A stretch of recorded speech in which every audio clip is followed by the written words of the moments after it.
rotation. And so it is because it's inserting more on posterior pole is what the back word should be.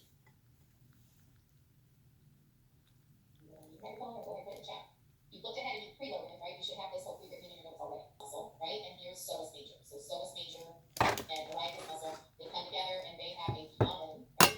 You can do flexion of the hip joint, right? You can do a rotation of that hip joint, and then you do a lateral rotation.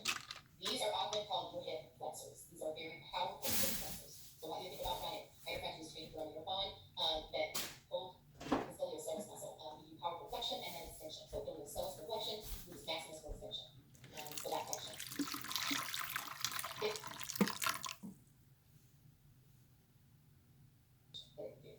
So I would say muscles in motion videos will help quite a bit with that. Okay.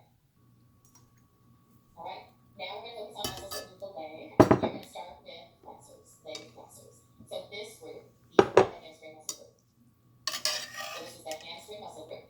3 muscles make that up. So just remember that there are 3 muscles that make that up. You have to remember biceps femoris as both a short and a long term, but it's still part of one muscle. All of these originate on the ischial tuberosity. What helps the muscle is down? Anterior or posterior?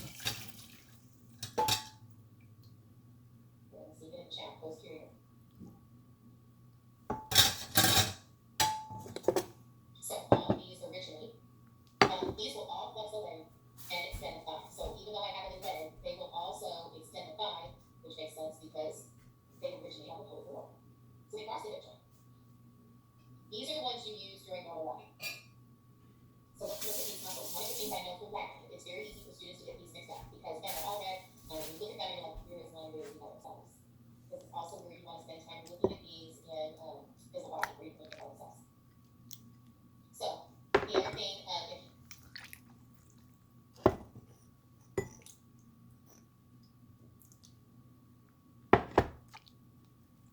if you'll spend time looking at these in physical body, where you can look at all the cells. So the other thing, if you look at their insertion, right? So you can allow you to see more of their insertion points. Right? And so again, here's the origin, visual tuberosity insertion point. So the other thing, if you look at their insertion, remember this. This is deep to the long head. This is semitendinosus, and here we see part of semitendinosus.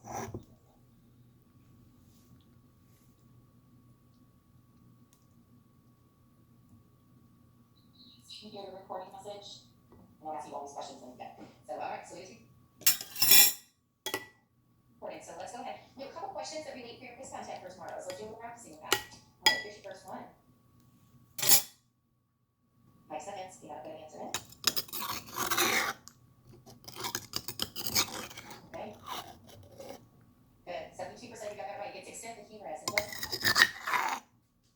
The reason that we can't do anything to the humerus in this movement.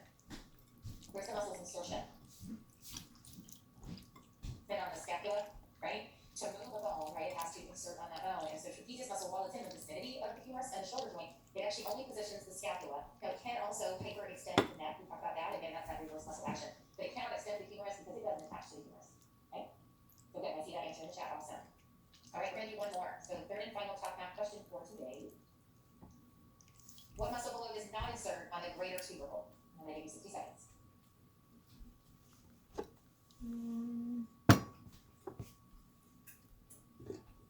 Subclavius. Subscapularis.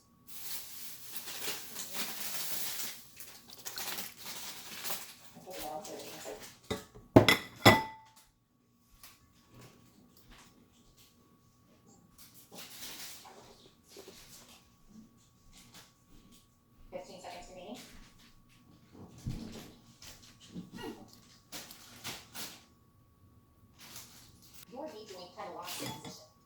And so in order to do flexion, you have to what's called unlock the knee. And so the unlocking of that knee is a little bit of medial rotation of the tibia. And this popliteus muscle.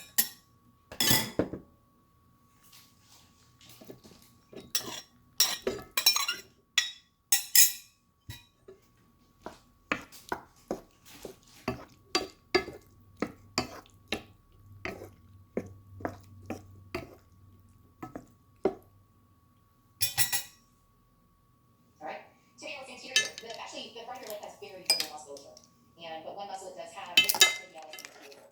And so, we're going to look more back here. You can see it on the right side. Okay, so you can see the tibialis anterior.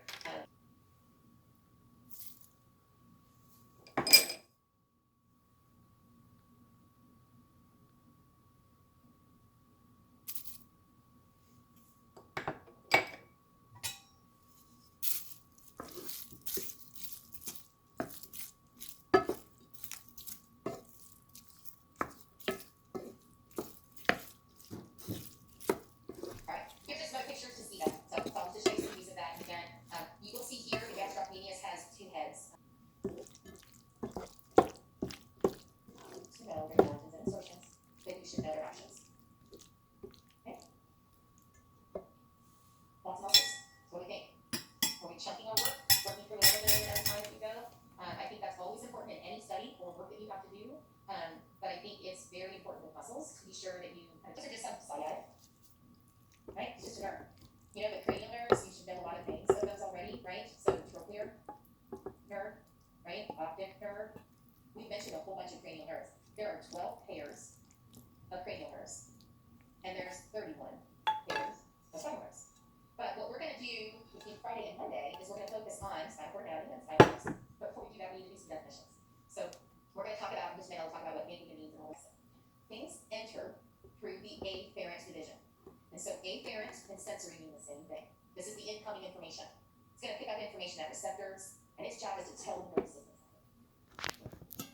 Then, once it gets into the central nervous system, there's integration of that information. Okay, what's all the sensory coming in? Kind of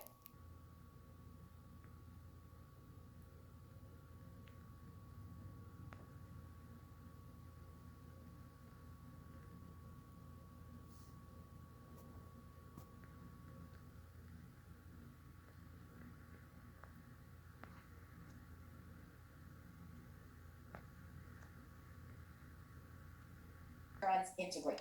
Remember how we said sensory comes in, and then the body's got to decide, well, what should we do with that? It's interneurons that do all of that higher order processing.